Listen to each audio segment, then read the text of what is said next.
Los coterráneos de Lucy. Vamos a continuar entonces. Muchas gracias por continuar con nosotros. A los que recién llegan, recuerden que estamos en agosto y la temática de este mes es el envejecimiento exitoso. Estamos hoy en el taller de cuidados al cuidador y vamos a continuar entonces con la doctora Sofía Rassi. Ella es médica rural del Grupo de Neurociencias de Antioquia y nos va a contar acerca del manejo de medicamentos en la demencia. Hola, Sofía. Hola, buenos días, ¿cómo están? Muy bien. Bueno, ¿me escuchan bien? Sí. Listo, voy a presentar pantalla entonces. Ahí ven mi pantalla. Está cargando, danos un momento. Sí, ya se ve. Perfecto. Y ya la pongo en modo presentación. Listo. Bueno, entonces, buenos días para todos. Mi nombre es Sofía Rassi. Yo trabajo pues como médica rural acá en el grupo de neurociencias y el tema que nos compete el día de hoy es manejo de medicamentos en demencia. Esto se relaciona mucho con lo que ya hablaron mis compañeros, tanto María como Juan Felipe, porque es como el paso que sigue.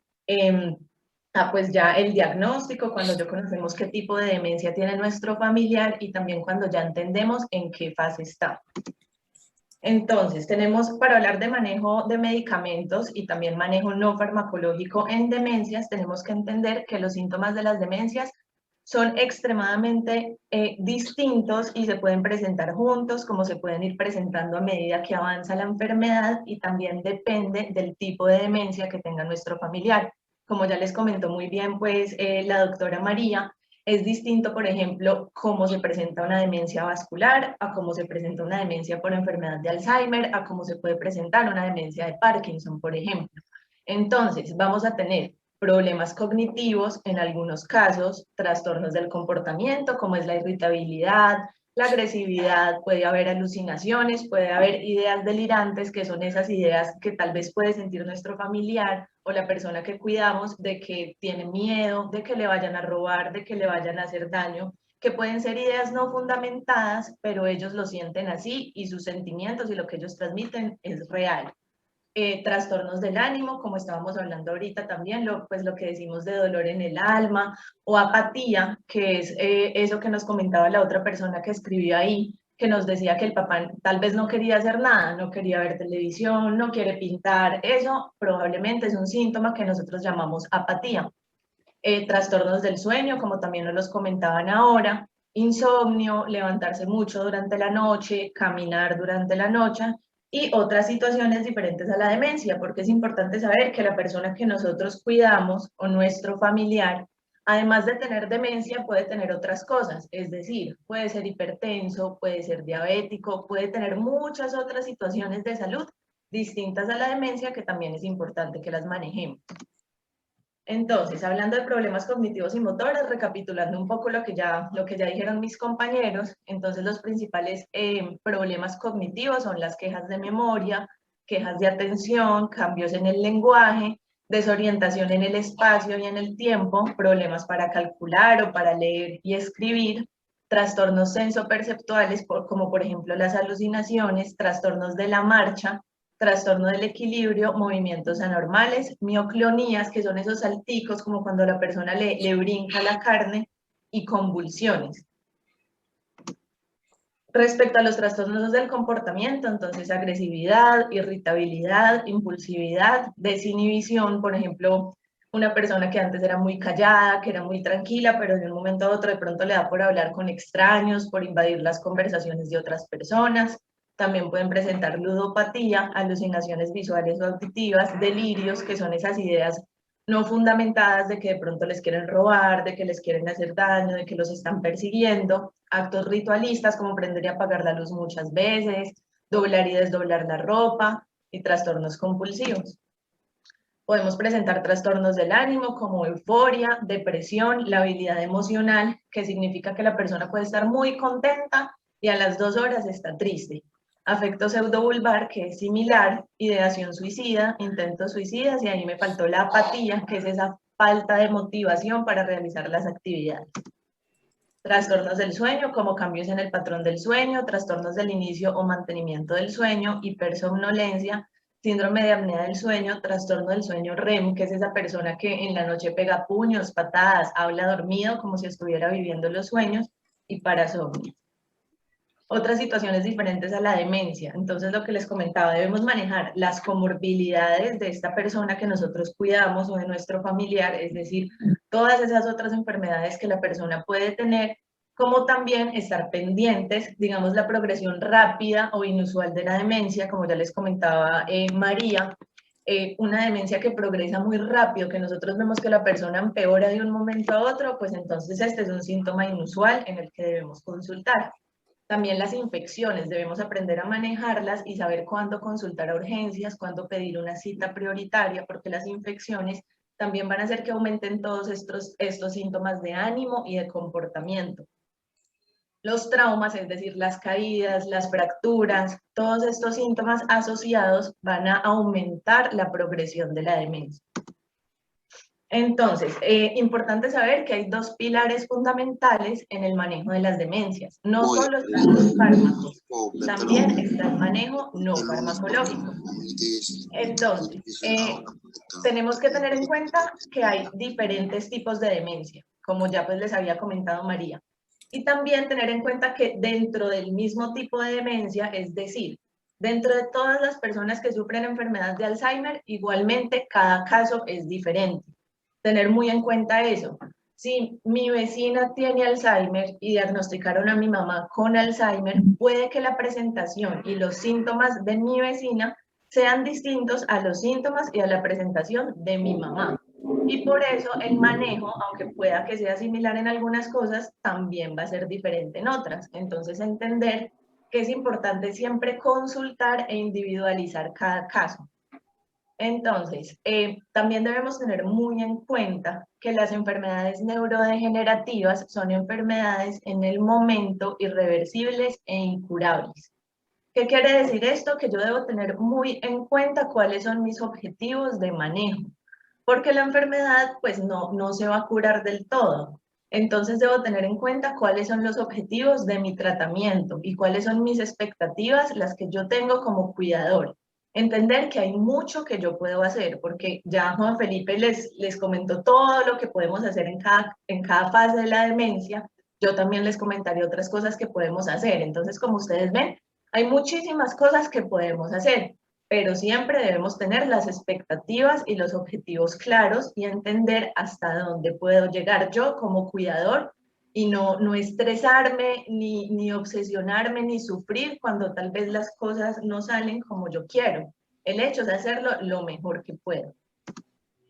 Entonces, ¿cuáles son los objetivos del tratamiento? Siempre lo principal va a ser mejorar la calidad de vida del paciente y del cuidador. Esto es en lo que siempre se van a enfocar los médicos, las psicólogas, las fisioterapeutas, las enfermeras, todos nos centramos en esto, en mejorar la calidad de vida del paciente y del cuidador. También queremos enlentecer o retrasar la progresión de los síntomas cognitivos, es decir, que de pronto esa pérdida de memoria o que, por ejemplo, esos trastornos del ánimo cada vez vayan más lento. El tratamiento sintomático. Entonces, ir tratando los síntomas a medida que van apareciendo. Si aparece el problema de la conducta, por ejemplo, si está irritable o agresiva esa persona que yo cuido, se va a ir tratando a medida que esto vaya apareciendo. Por ejemplo, pues no es la idea, digamos, decirle al médico que por favor nos mande algo, porque como mi vecina está tan irritable, yo tengo miedo que mi mamá se vaya a poner así.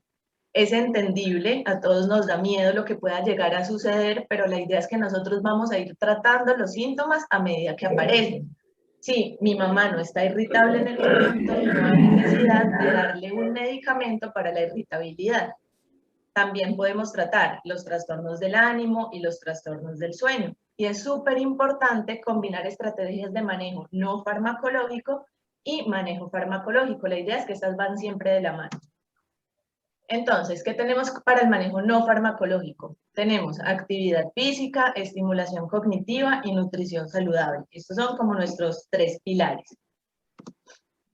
¿Qué más podemos hacer? Entonces, bueno, aquí comentándoles un poquitico más, actividad física va a depender mucho pues de la persona, de lo que esta persona pueda hacer.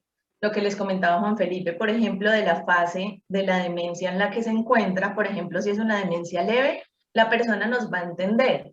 Entonces, por ejemplo, hacer ejercicio con botellas de agua, puede ser con los tarritos de jabón que hay en la casa, si se puede comprar mancuernas, se compran mancuernas, salir a caminar, hacer aeróbicos. La persona normalmente, ya sabemos pues que cada caso es distinto, pero normalmente una persona en demencia leve nos va a entender.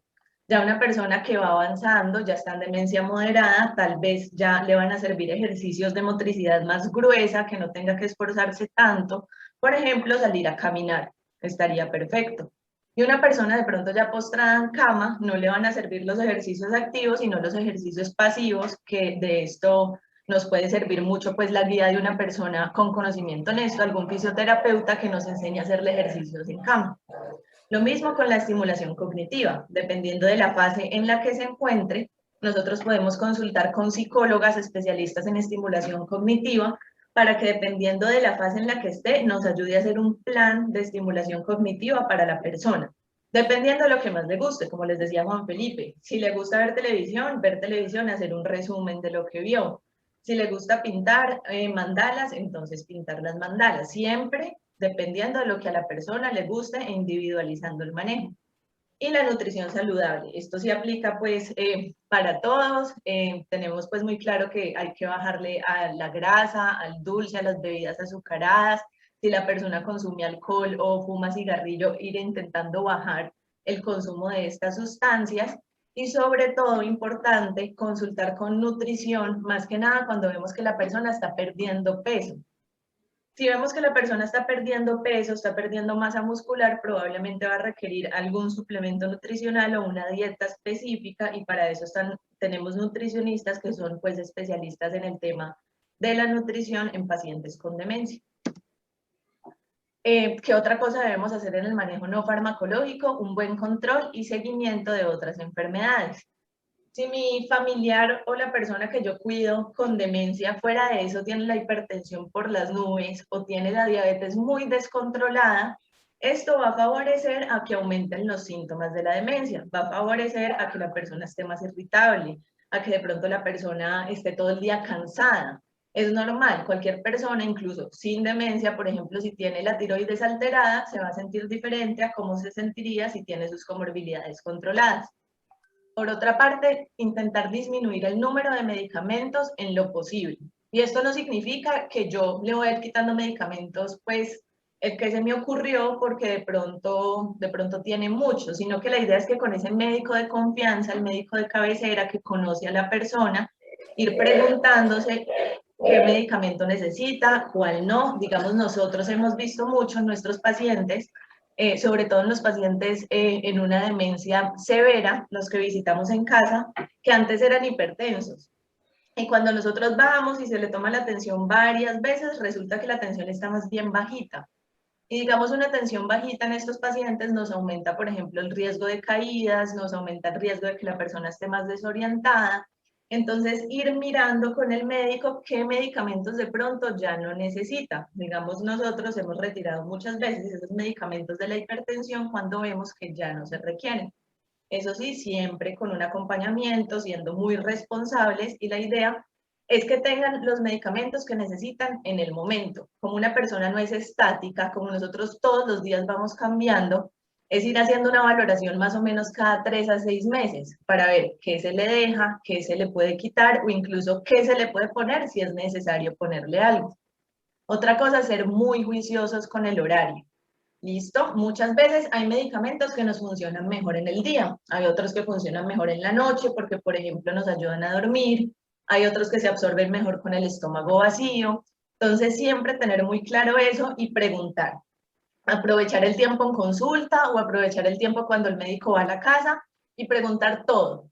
El médico va a estar dispuesto a explicar cada uno de los medicamentos, para qué sirven. Nosotros en el grupo de neurociencias incluso pues tenemos alguna información, algunas cartillitas con algunos medicamentos, porque es importante que yo como cuidador conozca qué le estoy dando a mi paciente, conozca cómo funciona y por qué se lo tengo que dar, cuándo se lo tengo que dar. Por otra parte, que esto ya les hablaron un poquitico, es muy importante adecuar el espacio del paciente, procurar que sea un ambiente familiar, que sea un ambiente conocido, con una adecuada iluminación, puertas cerradas, en el caso pues de que la persona se sienta más segura y también por el hecho de que la persona, por ejemplo, en una demencia cuando ya tiene desorientación, la persona puede salir y puede desorientarse y corremos el riesgo de que se pierda. Entonces, parte del manejo no farmacológico es estar pendientes de la seguridad del paciente. Digamos, hacer una restricción al uso de llaves del carro, de la moto, de la casa, procurar que no salga solo. Eso sí, siempre explicándole. No es cerrarle la puerta y quitarle las llaves porque sí, sin explicarle, porque como ya todos sabemos, ellos sí entienden. Ellos entienden lo que nosotros les estamos diciendo. Entonces, explicarles que como ellos se están desorientando y tal vez ya no conocen también las calles por las que caminaban antes, es mejor que siempre salgan acompañados. Proporcionar un lugar adecuado para caminar, mantener los pasillos en buen estado y despejados. Por ejemplo, cada caso es diferente. En muchos casos hay pacientes que se les dificulta ubicarse en el espacio. Entonces empiezan a pegar contra las mesas, contra las sillas. Entonces la idea es mantener en estos casos un lugar donde no haya tantas cositas con los que ellos se puedan caer o se puedan golpear. Cerrar bajo llave lugares peligrosos, por ejemplo, si tienen un cuarto de herramientas, utensilios de fumigación, algún elemento cortopunzante o flamables, es importante que tengamos bajo llave esto para que no vaya a pasar ningún accidente. Lo mismo con el cuarto del aseo para evitar que se usen detergentes de forma inadecuada. Y también lo que les comentaba, identificar el patrón de caminata del paciente, es decir, ver qué tan propenso es a caerse, ver qué tan lento está caminando y yo intentar favorecerlo. Por ejemplo, incluso podemos poner barandas en los pasillos para que sea más fácil para él agarrarse y poder caminar. Importantísimo también crear rutinas. Normalmente a casi todo el mundo le gustan las rutinas. Y las rutinas le ayudan mucho al paciente con demencia a ubicarse en el tiempo y el espacio. Entonces, mantener una rutina lo va a ayudar a entender a qué hora se desayuna, a qué hora de pronto va a pintar, a qué hora se va a bañar. Y todo esto lo va a ayudar a que se ubique más fácilmente. Lo mismo que mantener un entorno estable. Si hay varios cuidadores, que sean ellos los que visitan. ¿A qué nos referimos con esto? Si está bien que la persona salga. Ahorita, pues en pandemia, las restricciones son distintas. Pero normalmente está bien que la persona salga, siempre y cuando le avisemos. Y la idea es que le avisemos desde varios días antes. Vamos a ir a la casa de tal persona, nos vamos a encontrar con tal persona, incluso mostrarle fotos, mostrarle videos, prepararlo para esa salida. Y así cuando la persona salga no se sienta desorientada y no entienda bien qué está pasando. Y lo ideal también es que procurar que las personas sean las que visiten. ¿Para qué? Para que nuestro paciente se sienta en confianza, se sienta en su ambiente, se sienta tranquilo, porque muchas veces cuando lo sacamos así de la nada de su zona de confort, podemos generar síntomas, sobre todo comportamentales, como irritabilidad o agresividad. Procurar pues que esté con alguien de confianza, una persona con la que nuestro paciente se sienta cómodo, evitar cambios drásticos, por ejemplo, remodelaciones drásticas, y si es necesario hacerlo, como les comento, contarles que se va a remodelar. También podemos usar letreros en las puertas para identificar dónde está el baño, dónde está la cocina, poner relojes grandes o calendarios e irle marcando a la persona en qué día estamos. Tener una lista de teléfonos de emergencia visibles, grandes, y también podemos tener una manilla, usar manillas de identificación. Por ejemplo, nosotros usamos mucho estas con algunos de nuestros pacientes. Estas manillitas tienen un código QR y cuando uno escanea ese código QR sale el nombre completo de la persona, el teléfono, la dirección y algo muy importante, salen las comorbilidades, es decir, todas las enfermedades que sufre. Y así si la persona se llega a perder, la persona que lo encuentre va a saber quién es, va a saber a dónde llamar y va a entender por qué está desorientada. Va a entender que nuestro paciente pues tiene una demencia. Y otra cosa importante es que muchas veces ellos no se las quieren poner solos. Y es verdad, porque yo soy el único de la casa que me tengo que poner esto. Entonces la idea es que si lo puede tener más de una persona, por ejemplo el cuidador principal o los cuidadores principales y el paciente, esto va a hacer más fácil el uso de la manilla. Si definitivamente no quieren tener una manilla, se puede pensar también en tener una tarjetica con los datos que siempre se metan en el bolsillo o en la billetera. Ya eso también va a ir dependiendo de cada persona y de sus gustos. Algo muy importante es la relación paciente-cuidador y paciente, pues, familia. Entonces, súper importante cuestionarnos mucho esto. A veces ser cuidador no es fácil. Ser cuidador cansa, a veces es agotador y a pesar de que lo hacemos con todo el amor del mundo, a veces puede llegar a agotarnos física y mentalmente. Pero entonces siempre es intentar replantearse estas cosas. ¿Cómo me dirijo yo al paciente? Le estoy tratando con cariño, le estoy hablando con amor, le estoy hablando de forma que él me entienda. Lo otro es cómo le pido las cosas o cómo le solicito que haga algo, como bañarse, vestirse, comer. Nos ha pasado mucho que los pacientes se enojan, tienen episodios de agresividad, sobre todo cuando les dicen que se bañen. Pero entonces la idea es que el familiar va buscando un medicamento.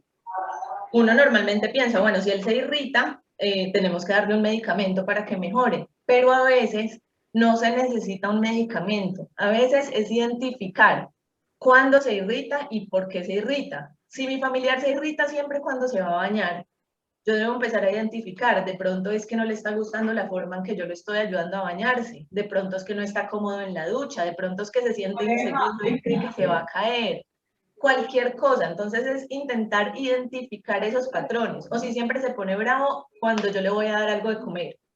¿Será que es que a él no le gustaba eso antes? Entonces, si a él no le gustaba eso antes de su enfermedad, ¿yo por qué le estoy obligando a comer esto después?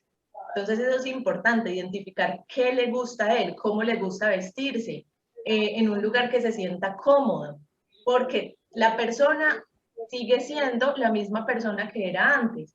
Si nosotros de pronto lo obligamos a hacer cosas que antes no le gustaban, pues es entendible que se enoje, que se ponga irritable. Otra cosa que nos preguntan mucho es si deben recalcarle sus problemas de memoria o sus problemas del lenguaje y si deben insistir de que recuerden las cosas que les han dicho. Muchas personas, y es con buena intención, les dicen, vení, pero si yo ya te dije eso, papá, pero es que si yo ya te acabo de decir eso, papá, pero es que si me lo acabas de preguntar hace 5 minutos. Entonces, pues muchos cuidadores sabrán aquí que uno se vuelve muy creativo y que la idea es volverse muy creativo y en vez de reprochar, de pronto agregarle una cosita más a la historia. Y que si me preguntó la historia 5 veces, pues yo las 5 veces se la voy a contar, pero de pronto le voy a agregar una cosita más de lo que pasó. Es decir, no inventarme las cosas, sino ser creativo en la forma como cuento las historias, repetirle con toda la paciencia del mundo. ¿Por qué? Porque no es culpa de ellos. Es decir, de nada va a servir que yo le esté diciendo, vení, pero es que vos tenés muy mala memoria. Es que mira cómo estás hablando, porque no es culpa de la persona. Debemos entender que no es culpa de ellos. Entonces, el hecho de reclamarles, lo único que va a hacer es generar algunos síntomas comportamentales. Van a hacer que se irriten, van a hacer que se pongan apáticos, que se pongan tristes. Entonces, y la idea no es esa, la idea es que generemos pues una buena convivencia. Por otra parte, es pues, pensar siempre, sus cambios de comportamiento o del ánimo son por capricho del paciente o hacen parte de la enfermedad. A veces nos han dicho, no, es que él es muy fastidioso, él se pone así muy fastidioso y ya no quiere comer, pero es por fastidioso. Entonces, de pronto pensar, tal vez no es capricho de él, sino que es parte, hace parte, todos estos cambios comportamentales y anímicos hacen parte de las demencias. Y por otra parte, que también Juan Felipe nos habló un poco de esto, es preservar su autonomía y funcionalidad hasta donde más se pueda. Su autonomía hace referencia a la toma de decisiones. Entonces, digamos, un paciente en demencia leve se puede incluir en la toma de decisiones y tiene la capacidad para incluirse en la toma de algunas decisiones. Y su funcionalidad es hasta qué punto puede hacer las cosas solo. Entonces, lo mismo, si la persona que yo cuido en demencia leve todavía puede usar el celular, dejarlo usar su celular. Así no lo haga perfectamente, pero es intentar que la persona se sienta útil y que puedan hacer hasta donde pueden hacer. Entonces, les repito, las pautas nutricionales, el ejercicio físico, la estimulación cognitiva, explicarle también muy importante a las personas alrededor la enfermedad que tiene el paciente y siempre intentar protegerlo. ¿Qué significa eso? Contarle a la persona de la tienda, contarle a los vecinos, no me refiero pues a a contar en forma de chisme, sino más bien a explicarle a las personas que se relacionan con, con mi paciente o con mi familiar por qué él está actuando como está actuando. Muchas veces a nosotros nos da pena porque se bajó del taxi súper irritable y le gritó al taxista. Bueno, eso a uno lo deja pasar, pero digamos que siempre está bravo con el vecino, se la montó al vecino y dice que el vecino le robó.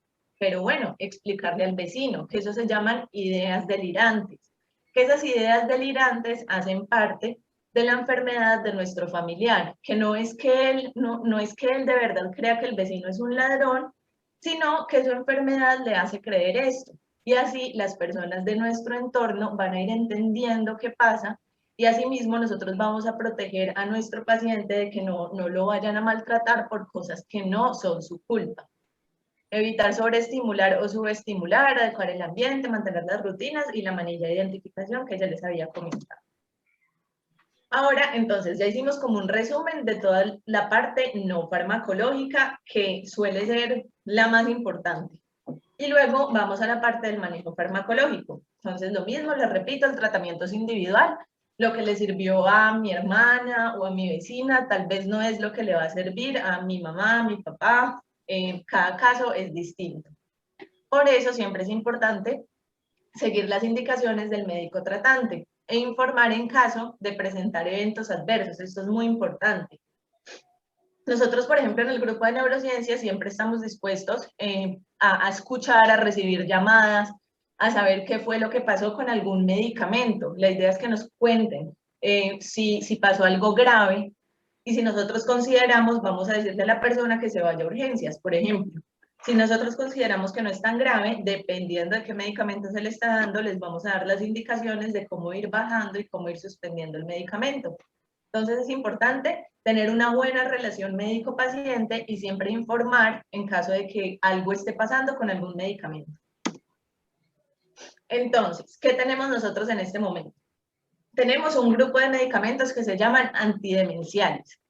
Los antidemenciales nos generan beneficios sintomáticos para medidas de desenlace cognitivas, es decir, por ejemplo, memoria, funcionales, es decir, la independencia para hacer las cosas, y neuropsiquiátricos, como por ejemplo todos esos síntomas comportamentales y del ánimo. Tenemos varias opciones farmacológicas dentro del grupo de los antidemenciales. Están los inhibidores de acetilcolinesterasa, los antagonistas del receptor NMDA y otras drogas. Entonces vamos a hablar un poquito de cada uno. Entonces, inhibidores de la acetilcolinesterasa. Estos inhibidores son efectivos a lo largo del espectro de la enfermedad de Alzheimer. Tener en cuenta que lo más efectivos son en demencia leve a moderada. Mejoran otros síntomas como trastornos de conducta o del ánimo. Es decir, muchas veces cuando nosotros mandamos esos parchecitos de rivastigmina, que hacen parte pues de este grupo de los inhibidores de acetilcolinesterasa, nosotros estamos esperando no solo que haya una progresión más lenta de las quejas de memoria, sino que también muchas veces nos ayuda a tratar las personas que están un poquito irritables o un poco agresivas o que están tristes. Entonces ahí vamos atacando varios frentes. La idea es ir escalando la dosis hasta llegar a una dosis objetivo, ¿cierto? Por eso ustedes han visto que muchas veces les mandamos unos parchecitos chiquitos, luego a los 3 meses se los aumentamos, dependiendo de cómo la persona vaya respondiendo. Importante no automedicarse. ¿Y por qué? Porque, digamos, si yo le mandé a la mamá unos parches de rivastigminas porque yo vi que ella los puede tolerar, pero yo no conozco, por ejemplo, a la tía. Y si nosotros se los mandamos a la tía sin que la tía le haya visto un médico, puede que ella tenga un síndrome del seno enfermo, puede que tenga una arritmia cardíaca, puede que tenga un antecedente de úlcera gástrica, puede que tenga antecedente de asma o EPOC, y va a generar algunos efectos adversos. Entonces, en estas personas hay que usarlos con precaución. Por eso, lo que yo le mandé a la mamá cuando yo la vi es distinto a lo que de pronto yo le puedo mandar a la tía cuando la veamos en consulta. Entonces, dentro de estos inhibidores de la acetilcolinesterasa, tenemos 2 medicamentos principales. Está el donepezilo. Hay tabletas de 5 y 10 miligramos y normalmente nosotros empezamos con la más chiquitica y luego vamos a escalar a la más alta. Cuando ustedes ven que pongo los numeritos así en negrito más oscuro, esa es la dosis ideal. Sin embargo, yo no puedo empezar de una con esa dosis ideal. ¿Por qué? Porque el cuerpo tiene que acostumbrarse. Como cualquier otro medicamento, como cualquier cosa nueva, nosotros tenemos que ir lento e ir escalando dependiendo de cómo reacciona la persona. Lo mismo con los parches. Entonces, hay varios, pero digamos unos que se presentan muchos son de 5, de 10 y de 15 centímetros. Y la dosis es la que vemos aquí al ladito. La dosis ideal de los parches es la más alta, la de 27 miligramos. Pero ustedes van a ver que nosotros empezamos con la dosis más chiquitica, luego revaloramos a los 3 meses y si todo va bien la aumentamos, revaloramos nuevamente a los 3 meses y la vamos aumentando dependiendo. Importante saber que está incluido en el POS. La mayoría de medicamentos que yo les voy a comentar aquí están incluidos en el POS. Entonces, a pesar de que yo sé que a veces las EPS son difíciles, es importante que nosotros seamos persistentes, que con la ayuda de nuestro médico, con la historia clínica, con las órdenes, nosotros expliquemos a esas personas de la EPS que nuestro paciente las necesita y que eso está incluido en el POS. Entonces, no se las deben negar. El inhibidor de la acetilcolinesterasa que nosotros más usamos es la ribastigmina, entonces por eso se las muestro acá. Los parchecitos también están estos de 4.6, 9.5 y de 13.3. Y vemos cómo se van poniendo, entonces la idea es que nosotros los pongamos en sitios diferentes todos los días. Por ejemplo, lo pongo acá en el brazo, todo el día, el paciente se duerme con el parchecito, yo a la mañana siguiente se lo quito, se baña y se lo pongo en el otro brazo. O lo podemos hacer en la espalda, así haciendo como un caminito. Nunca poner siempre un mismo parche en un mismo lugar porque esto me puede generar alergia, que es uno de los efectos adversos más comunes. Entonces siempre intentar que los parchecitos vayan en lugares distintos de la piel. Por otra parte, entonces tenemos un medicamento que se llama memantina. La memantina funciona distinto a cómo funcionan el donepezilo y los parches de ribastigmina. Sin embargo, a pesar de que el mecanismo de acción es diferente, nuestro objetivo es prácticamente el mismo. Pero la memantina nos sirve más en la enfermedad de Alzheimer en una etapa moderada a severa. Entonces, recordar que los parches y el donepezilo nos sirven más al comienzo de la enfermedad, leve a moderada. La memantina nos sirve más de moderada a severa. Por eso, ustedes pueden ver que a medida de que avanza el paciente en la enfermedad, nosotros vamos a ir cambiándole los medicamentos. Entonces, la memantina también la podemos conocer como Modulans, como Evixa. Hay tabletas de 10 miligramos y de 20 miligramos. Nosotros normalmente comenzamos con 5 miligramos y cada semana la vamos subiendo. Entonces 5, si le va bien 10, si le va bien 15 y si le va bien 20. La idea es llegar a la de 20, pero no hay afán. No hay afán, depende de la persona, de cómo la tolere. Importante que tiene interacción con otros medicamentos y por eso siempre debemos comentarle a nuestro médico qué otros medicamentos está tomando nuestro paciente. ¿Qué efectos adversos puede tener? Las personas pueden tener vértigo, dolor de cabeza, estreñimiento, somnolencia, puede aumentar la tensión, puede generar dificultad para respirar, puede aumentar el riesgo de infecciones de hongos y puede aumentar el riesgo de trombosis. Esto no es muy común, sin embargo, por eso cada paciente es distinto y lo tenemos que individualizar y saber a quién enviárselo y a quién no. Y algo muy importante, tiene mejoría en síntomas neuropsiquiátricos. Entonces, lo que les comentaba, ahí estamos como atacando dos frentes al mismo tiempo, tratando de que la memoria, las quejas de memoria no progresen tan rápido y también nos ayuda a mejorar síntomas neuropsiquiátricos, como la irritabilidad, la labilidad afectiva, la agitación, la depresión y la psicosis. Este también está incluido en el POS. Por otra parte, ya nos salimos de los antidemenciales y este es otro grupito del que vamos a hablar, que son los antidepresivos. Entonces, la depresión es un síntoma frecuente que acompaña las demencias. Se puede presentar de muchas formas. Se puede presentar como esa persona que no quiere hacer nada o que ya no disfruta cosas que antes disfrutaba hacer, que antes le gustaba bailar, que antes le gustaba salir, pero ya no quiere. O esas personas que dicen, por ejemplo, que se sienten mal, que se sienten tristes, que tienen ganas de llorar, que han tenido ideas de pronto sería mejor morirme. Cuando las personas las personas que nosotros cuidamos empiezan a decirnos estas cosas o a presentar estos síntomas, lo ideal es siempre consultar. Y nosotros, si llegamos a la conclusión de que efectivamente tiene depresión y que necesita manejo médico, se lo daremos. Importante saber que siempre vamos a intentar primero tratamiento o medidas no farmacológicas. Si vemos que definitivamente el paciente requiere algún medicamento, se le va a empezar. Estos antidepresivos pueden usarse también en casos de agitación o psicosis. Incluso son la primera línea de manejo. ¿Qué quiere decir esto? El paciente que está agresivo, que está irritable, que está psicótico. Psicótico nos referimos al paciente que está fuera de la realidad, que no reconoce a nadie, que está asustado, que está agitado. La primera línea de manejo no son los antipsicóticos, que son otro grupo de medicamentos que nosotros dejamos para después, para esas alteraciones del comportamiento que ya sí son de muy difícil manejo. Pero siempre, siempre primero intentamos con antidepresivos. ¿Listo? Tener en cuenta que los antidepresivos más recomendados son un grupo que se llama inhibidores de la recaptación de serotonina. Hay varios medicamentos que están dentro de este grupo, varios antidepresivos. Y es importante que hay otros medicamentos, por ejemplo, la amitriptilina, que tal vez no van a ser los más indicados en los pacientes con demencia. Por ejemplo, la amitriptilina, a pesar de que es un antidepresivo, puede tener el efecto adverso a lo que nosotros intentamos con los medicamentos antidemenciales. Entonces, no nos va a servir mucho en el manejo de la depresión en estos pacientes. Los más indicados son estos, los inhibidores de recaptación de serotonina. Sin embargo, el médico tratante va a definir cuál es el mejor antidepresivo en cada caso. Tener en cuenta que el efecto no es inmediato.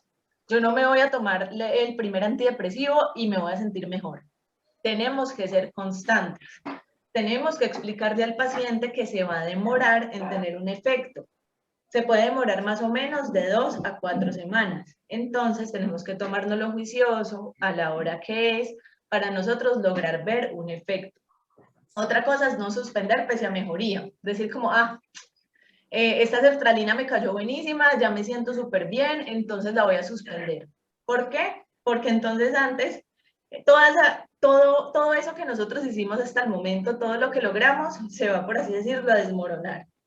Otra vez la persona se va a sentir triste, se va a sentir con falta de energía, todo eso que nosotros ya habíamos logrado estabilizar, pues se va a devolver. Entonces, la idea es no suspender el medicamento hasta que el médico les diga que ya es momento de suspenderlo y les indique cómo suspenderlo. No lo podemos suspender de golpe. La idea es que se va bajando poco a poco la dosificación de los medicamentos. También la mayoría de antidepresivos están incluidos en el POS.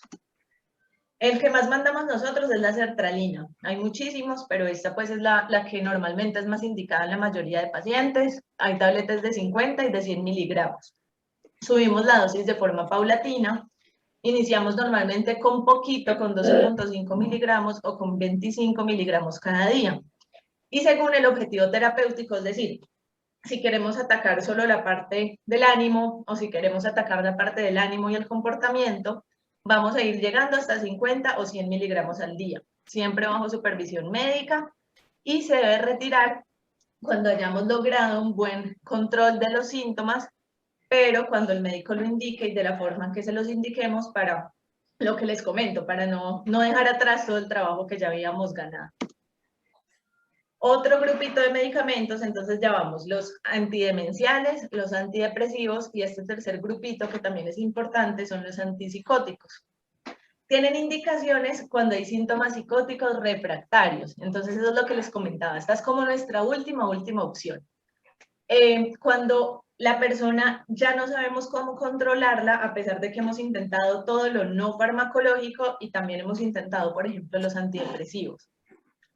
Cuando la persona está tan violenta, tan fuera de sí misma, que llega a ser una amenaza para sí mismo o para los demás.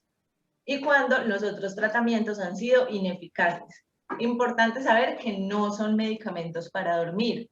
¿Por qué? Por ejemplo, dentro de este grupo de medicamentos está la quetiapina. Muchas veces los pacientes nos piden que enviemos quetiapina, como si la quetiapina fuera un medicamento para dormir. Entonces nosotros debemos tener en cuenta que sí nos va a ayudar a dormir mejor, pero ese no es el objetivo principal de por qué nosotros mandamos quetiapina. Es decir, si la persona tiene insomnio, primero nosotros vamos a intentar con medidas de higiene del sueño, que se les voy a contar más adelante, vamos a intentar, por ejemplo, con medicamentos menos agresivos, como por ejemplo la melatonina, vamos a intentar a controlar el ánimo, porque si uno está deprimido, pues no va a dormir bien. Y ya de último, sí vamos a dejar los antipsicóticos. Entonces, no son medicamentos para dormir. Y tener en cuenta que el objetivo de nosotros como médicos y también de todos como cuidadores nunca será sedar o dormir al paciente. La idea es que si el paciente está muy agresivo, nosotros no queremos dormirlo, tumbarlo, que deje pues de molestar, por así decirlo, porque esa no es la idea. La idea es que el paciente esté controlado y esté tranquilo, pero no dormirlo. Y otra cosa importante es saber que los antipsicóticos se deben usar por tiempos cortos. ¿Por qué? Porque tienen muchos más efectos adversos. ¿Qué precauciones hay? Extrapiramidalismo, que prácticamente es que el paciente está rígido y lento. Entonces eso puede pasar cuando toma antipsicóticos por mucho tiempo. Sedación, cambios en el estatus mental, que la persona esté muy confusa, que esté muy dormida, qué pena. Aumentan el riesgo de accidente cerebrovascular, de los derrames, y causa mayor mortalidad en pacientes con enfermedad de Alzheimer. Entonces, siempre es importante saber que, por ejemplo, estos medicamentos, como lo son la quetiapina, no van a ser la primera opción de manejo. Sí se pueden mandar, pero nunca van a ser nuestra primera opción. Importante saber, pues, que también la mayoría están incluidos en el POS. La mayoría de los que nosotros usamos son la olanzapina, tabletas de 5 y 10 miligramos, la risperidona, que está bien en tabletas y también bien en goticas. Empezamos con una dosis muy chiquitica, y la quetiapina, que viene de 25, de 100, de 200 y de 300. Como ya les dije, usar por tiempos cortos y usar la menor dosis según respuesta terapéutica. Es decir, la idea con estos no es llegar a la dosis tope, como sí es la idea con los antidemenciales. La idea con estos es que si con la menor dosis de quetiapina, si con 25 miligramos mi paciente está bien, yo no le voy a subir más, lo vamos a dejar hasta ahí porque tiene más riesgo de efectos adversos. Entonces, obviamente nos vamos a quedar cortos porque hay muchísimos medicamentos y, como les digo, cada medicamento se va a usar para algo distinto. Entonces, nos vamos a quedar cortos en los medicamentos que probablemente tienen sus pacientes o sus familiares. Pero intenté que quedara claro los 3 grupitos de medicamentos que más usamos nosotros y que probablemente tienen muchos de sus pacientes. Y ahorita un poquito vamos a hablar de las pautas de higiene del sueño. Entonces, la idea es que nosotros intentemos esto siempre en nuestro paciente con insomnio antes de intentar mandarle un medicamento. Entonces, no tomar sustancias excitantes como café, té, alcohol, tabaco, especialmente durante la tarde o al final del día. Lo otro es siempre intentar tomar una cena ligera, esperar 1 o 2 horas para acostarse, no irse a la cama con sensación de hambre tampoco, es decir, intentar encontrar como ese balance. Pero si nosotros nos vamos pues a meter, por ejemplo, unos frijoles a las 9 de la noche y yo me duermo a las 9:30, pues claramente nadie va a lograr dormir bien estando tan lleno, apenas el organismo va a estar haciendo digestión. Entonces la idea es que podamos encontrar esos, pues como encontrar ese espacio que le permita a nuestro paciente sentirse satisfecho, pero tampoco dormirse pues súper lleno, porque esto va a generar insomnio.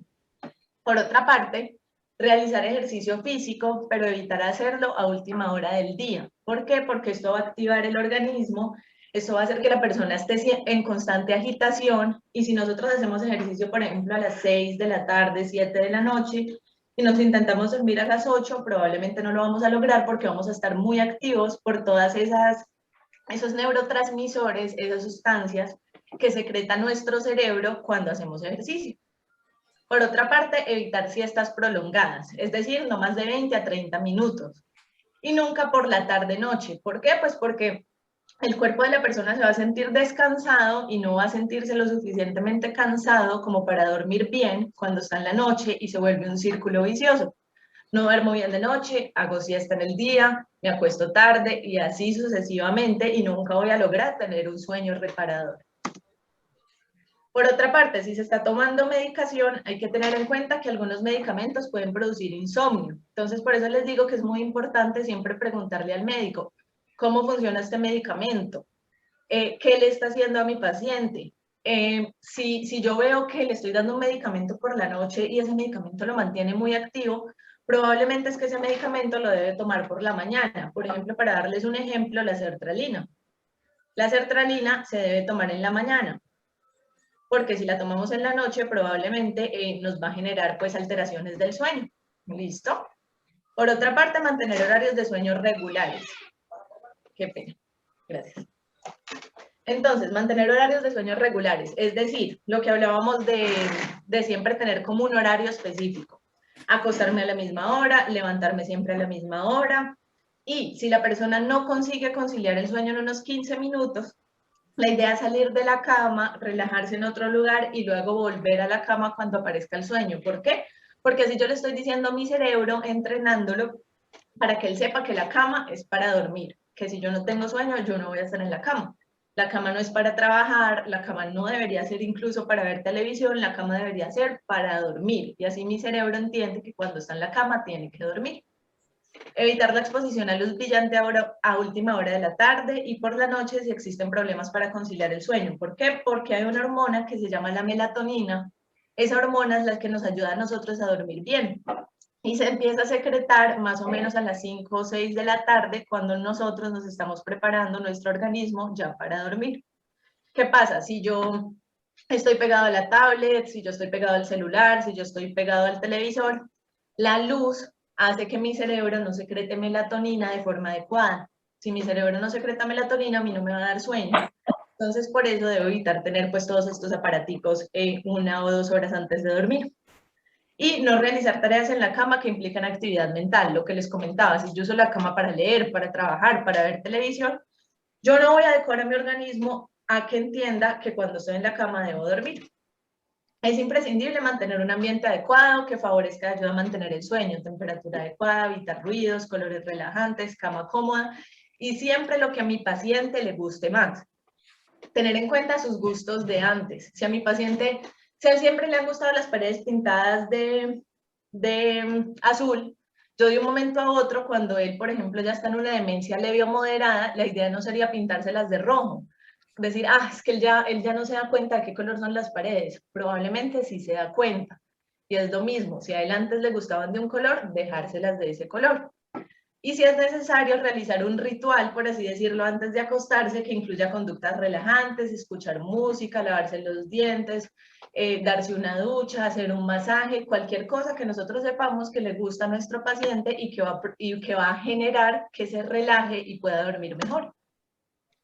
Entonces, ya para concluir, entender que siempre va a haber dos partes del manejo, el farmacológico y el no farmacológico, que siempre para nosotros el principal y al que le vamos a apuntar es al no farmacológico.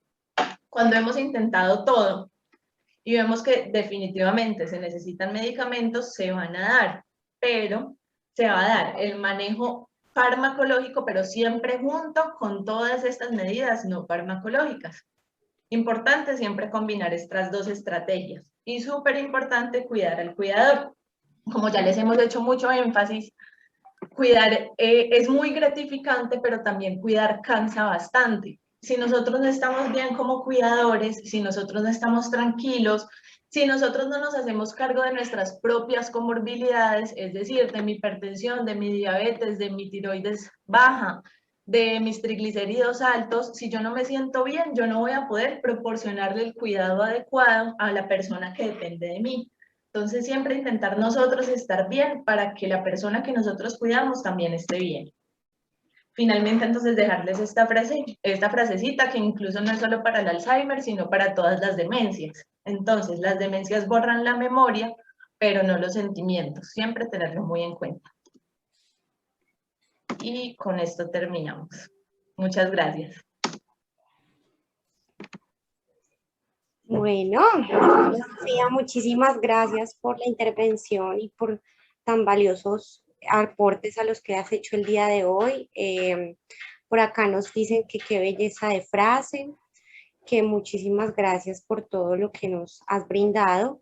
Y hay muchas preguntas. Todos han estado muy conectados y tienen muchas inquietudes, entonces vamos a aprovechar este ratico para poderlas resolver. Listo. Entonces, Manuel Contreras dice, buen día. He escuchado por diferentes medios que el hongo melena de león ha contribuido a crear nuevas conexiones neuronales. ¿Esto funcionaría para mejorar de alguna manera el proceso degenerativo del Alzheimer? Listo. Bueno, buenos días, Manuel.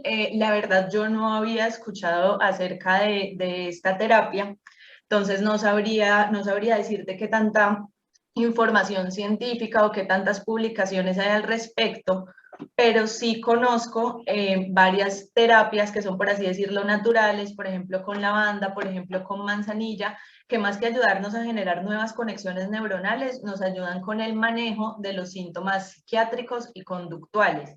Entonces, si yo traslado eso a lo que tú me preguntas, probablemente sí pueda servir de algo, no sé qué tanto las conexiones neuronales como tú dices, sino más bien en la parte comportamental.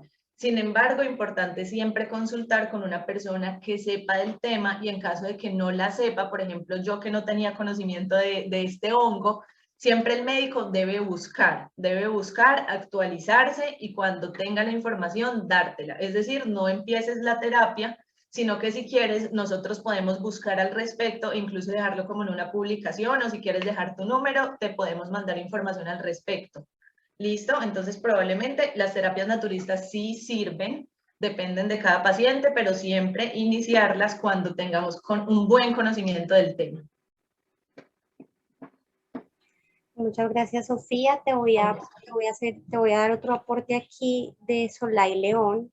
Ella dice, buenos días desde Cartagena, saludos, mi nombre es Solay, mi esposo tiene varios eventos cerebrales, diagnóstico de demencia vascular y isquemia transitoria, pero él entiende todo, entra en desesperación, pues no camina, no habla, estable 24 horas en cama, es muy deprimente, tanto para mí como para las demás personas. Ayúdenme, ¿qué puedo hacer para mejorar su calidad de vida? Listo, buenos días, Olay. Entonces, pues hay varias cosas que puedes hacer con tu esposo. Probablemente hayas intentado varias de estas. Entonces, lo primero, pues claro, entender que no es su culpa. Segundo, muy importante, eso de que tú nos dices de que él entiende todo. Si él entiende todo, entonces intentar hacer cosas que a él le gusten, que no requieran mucho movimiento. Si él está en cama, entonces ponerle series que a él le gusten, novelas que a él le gusten, la música que le guste, leerle. Si él entiende lo que tú le lees, leerle algún libro, algún poema, alguna frase que a él le guste. Eso por la parte de estimulación y por la parte del ánimo. Ahora, si vemos que no mejora a pesar de esto, consultar a psiquiatría. Consultar a psiquiatría, decirle todos los síntomas que él tiene, porque probablemente él sería candidato de empezar algún antidepresivo, porque no, cualquiera, y es entendible que una persona que entiende pero está en cama se va a empezar a sentir muy triste. Entonces probablemente él sería candidato para empezar un antidepresivo. Por otra parte está la parte de la nutrición. Entonces mirar si él está bien nutrido, intentar contactarte con tu EPS y pedir que le den nutrición, que la vea un nutricionista para ver si él está bien en esa parte. Y también comidas que él disfrute, porque es algo que nosotros podemos hacer estando en cama. Otro frente que podemos atacar es la actividad física. Entonces lo que les decía de los movimientos pasivos. Cualquier movimiento pasivo nos va a ayudar a secretar esos neurotransmisores que, por así decirlo, se llaman de la felicidad. Entonces, si no lo ha visto, por ejemplo, terapia física, pedir en tu EPS que lo vea terapia física, para que les ayuden a hacer movimientos pues, pasivos de las extremidades, voltearlo de la cama, estar pendiente de que no vaya a tener úlceras y sobre todo, pues mucha paciencia, acompañamiento y el amor de la familia. Entonces, hay varios frentes ahí que podemos atacar para intentar mejorar la calidad de vida de él. Muy bien, muchísimas gracias, Sofía. Me preguntan aquí, ¿los parches reemplazan la sertralina y la quetiapina?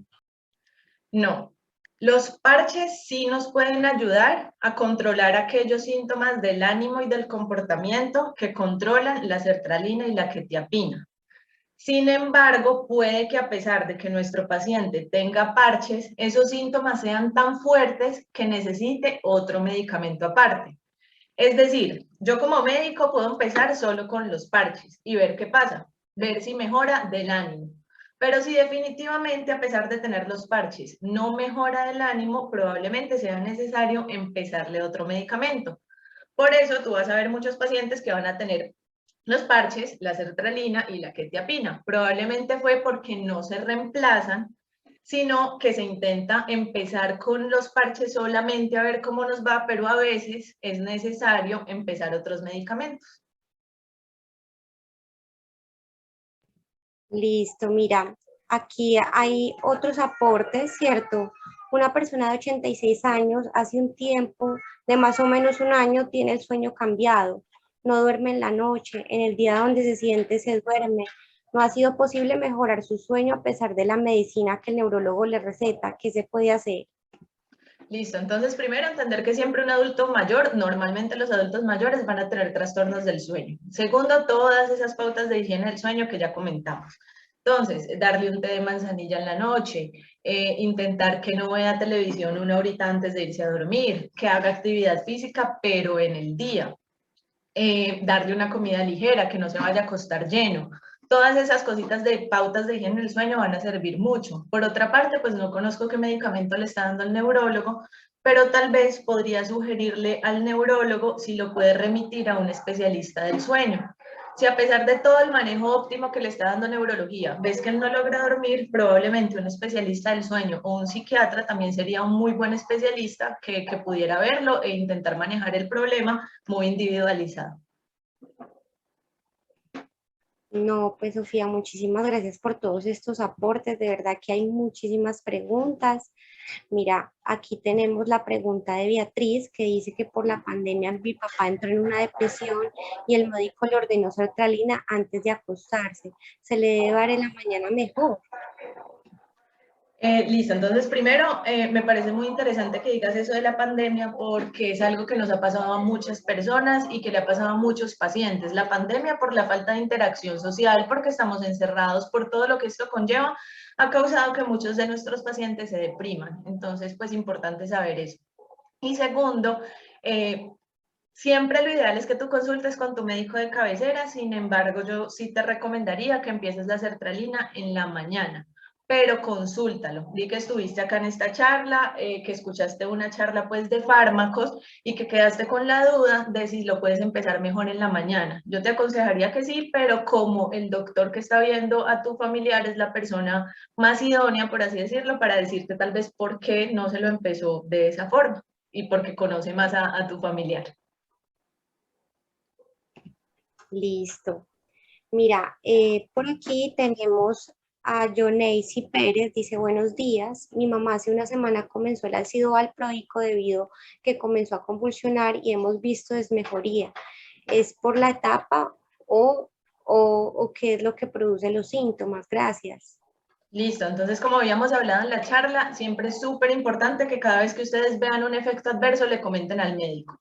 Entonces es importante si ustedes tienen el número del médico o pueden llamar pues a la oficina o donde la persona que trabaje, el médico que lo está viendo a él y preguntarle. Yo te diría que probablemente es por la dosis del ácido valproico. Tal vez empezaron con una dosis muy altica y eso a veces pasa, no es que esté mal hecho, sino que hay organismos que son más sensibles que otros. Entonces, de pronto la dosis está muy altica y cuando tú le comentes al médico que se lo envió, probablemente le va a bajar un poquitico el medicamento, la dosis, y eso va a hacer que la persona no esté tan somnolienta, porque tenemos que entender que uno de los efectos adversos principales del valproico es la somnolencia.